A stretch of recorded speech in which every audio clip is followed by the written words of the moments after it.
name's Andrea, and I'm reading chapter 22, A Warm Wind. And so Wilbur came home to his beloved manure pile in the barn cellar. His was a strange homecoming. Around his neck he wore a Medal of Honor. In his mouth he held a sack of spider's eggs. There is no place like home, Wilbur thought, as he placed Charlotte's 514 unborn children carefully in a safe corner. The barn smelled good. His friends, the sheep and the geese, were glad to see him back. The geese gave him a noisy welcome. Congratulations, they cried. Nice work. Mr. Zuckerman took the medal from Wilbur's neck and hung it on a nail over the pig pen, where visitors could examine it. Wilbur himself could look at it whenever he wanted to. In the days that followed, he was very happy. He grew to a great size. He no longer worried about being killed, for he knew that Mr. Zuckerman would keep him as long as he lived. Wilbur often thought of Charlotte. A few strands of her old web still hung in the doorway. Every day Wilbur would stand and look at the torn, empty web, and a lump would come to his throat. No one had ever such a friend, so affectionate, so loyal, and so skillful. The autumn days grew shorter. Lurvy brought the squashes and pumpkins in from the garden and piled them on the barn floor where they wouldn't get nipped on frosty nights. The maples and birches turned bright colors, and the wind shook them, and they dropped their leaves one by one to the ground.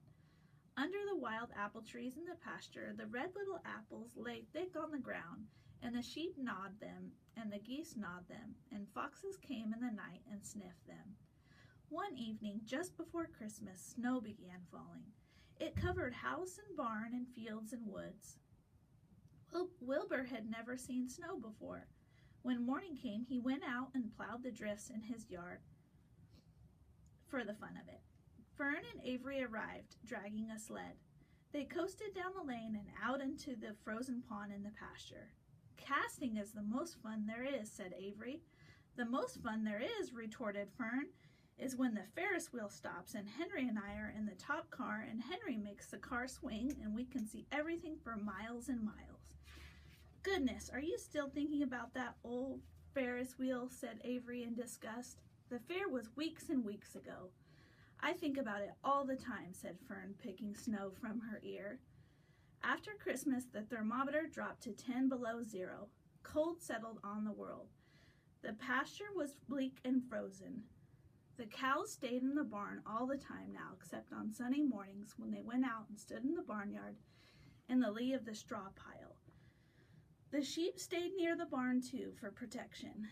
When they were thirsty and they ate snow. The geese hung around the barnyard the way the boys hang around a drugstore, and Mr. Zuckerman fed them corn and turnips to keep them cheerful. "Many, many, many thanks," they always said when they saw food coming. Templeton moved indoors when winter came. His ratty home under the pig trough was too chilly, so he fixed himself a cozy nest in the barn behind the grain bins. He lined it with bits of dirty newspapers and rags, and whenever he found a trinket or a keepsake, he carried it home and stored it there. He continued to visit Wilbur 3 times a day, exactly at mealtime, and Wilbur kept the promise he had made. Wilbur let the rat eat first. Then, when Templeton couldn't hold another mouthful, Wilbur would eat. As a result of overeating, Templeton grew bigger and fatter than any rat you ever saw. He was gigantic. He was as big as a young woodchuck. The old sheep spoke to him about his size one day. "You would live longer," said the old sheep, "if you ate less." "Who wants to live forever?" sneered the rat. "I am naturally a heavy eater, and I get untold satisfaction from the pleasures of the feast."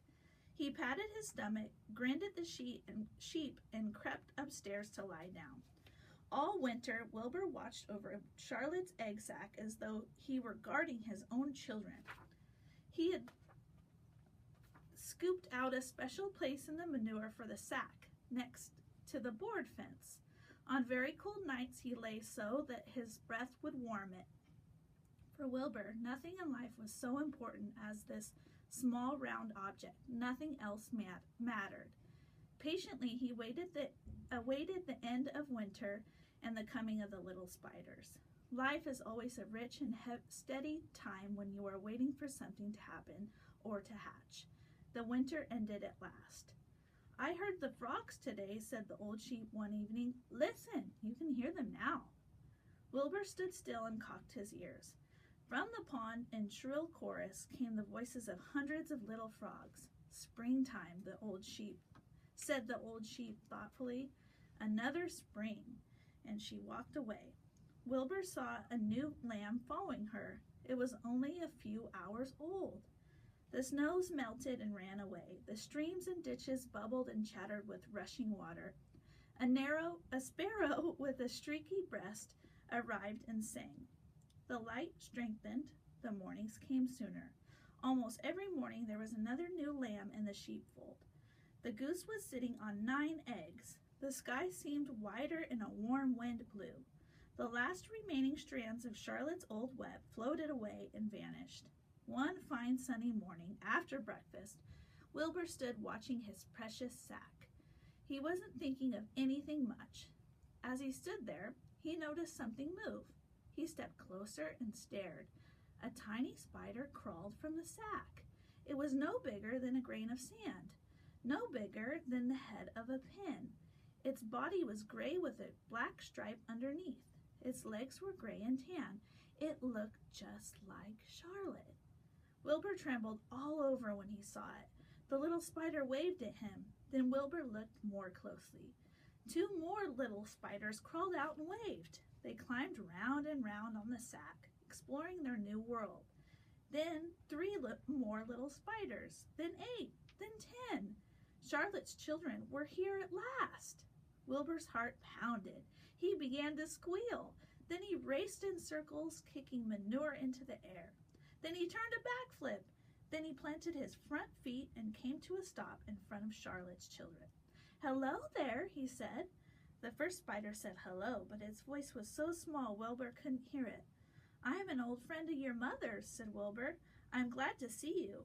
Are you all right? Is everything all right? The little spiders waved their forelegs at him. Wilbur could see by the way they acted that they were glad to see him. Is there anything I can get you? Is there anything you need? The young spiders just waved. For several days and several nights they crawled here and there, up and down, around and about, waving at Wilbur, trailing tiny drag lines behind them, and exploring their home. There were dozens and dozens of them. Wilbur couldn't count them, but he knew that he had a great many new friends. They grew quite rapidly. Soon, each as big as a BB shot. They made tiny webs near the sack. Then came a quiet morning when Mr. Zuckerman opened a door on the north side.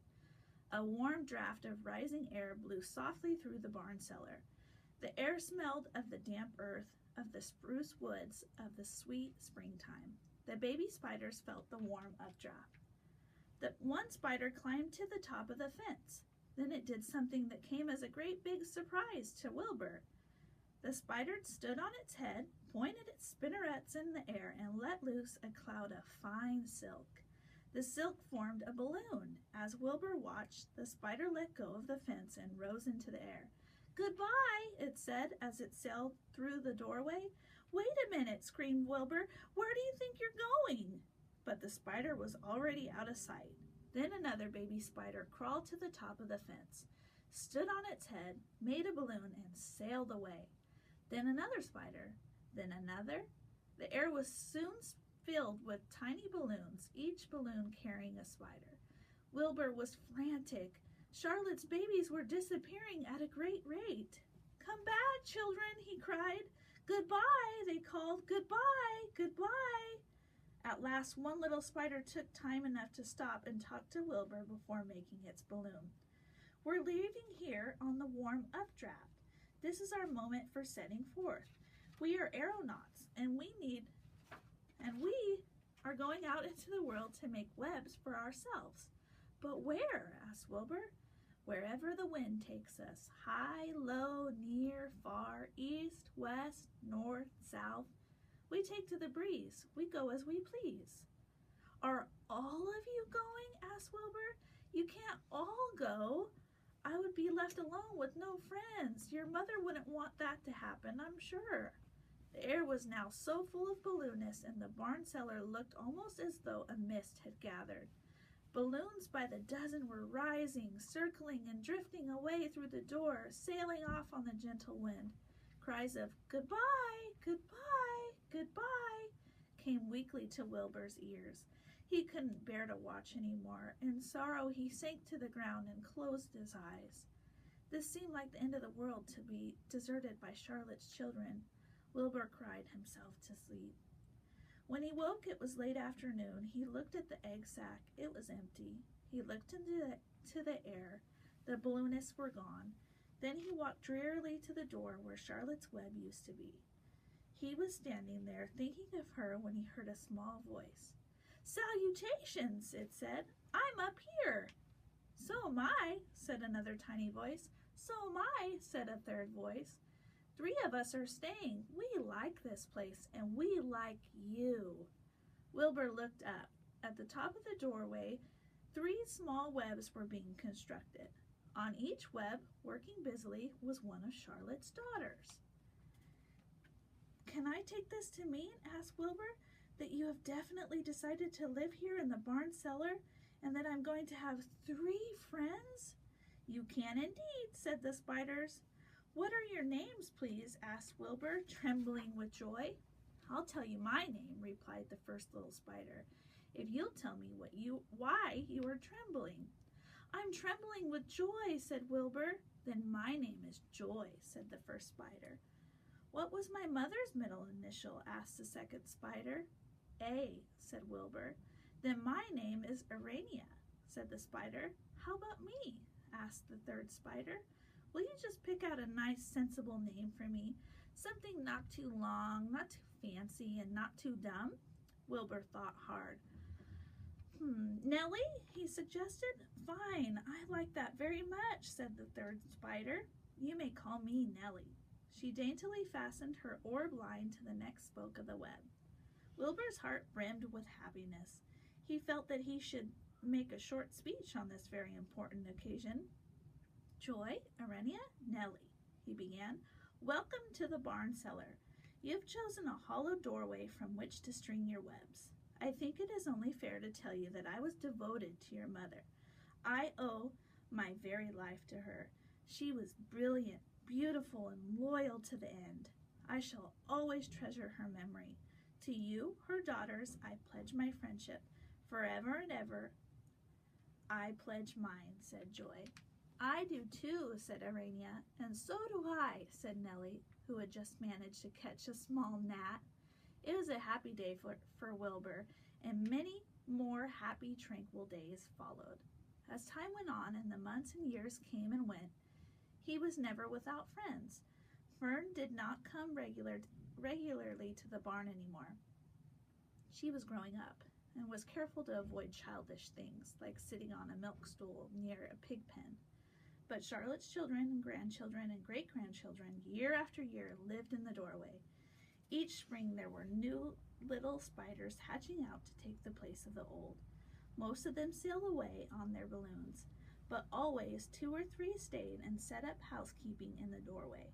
Mr. Zuckerman took fine care of Wilbur as all the rest of his days, and the pig was often visited by friends and admirers, for nobody ever forgot the year of his triumph in the miracle of the web. Life in the barn was very good, night and day, winter and summer, spring and fall, dull days and bright days. It was the best place to be, thought Wilbur. This warm, delicious cellar with the garrulous seed, the changing seasons, the heat of the sun, the passage of swallows, the nearness of rats, the sameness of sheep, the love of spiders, the smell of manure, and the glory of everything. Wilbur never forgot Charlotte. Although he loved her children and grandchildren dearly, none of the new spiders ever quite took her place in his heart. She was in a class by herself. It is not often that someone comes along who is a true friend and a good writer. Charlotte was both. The end.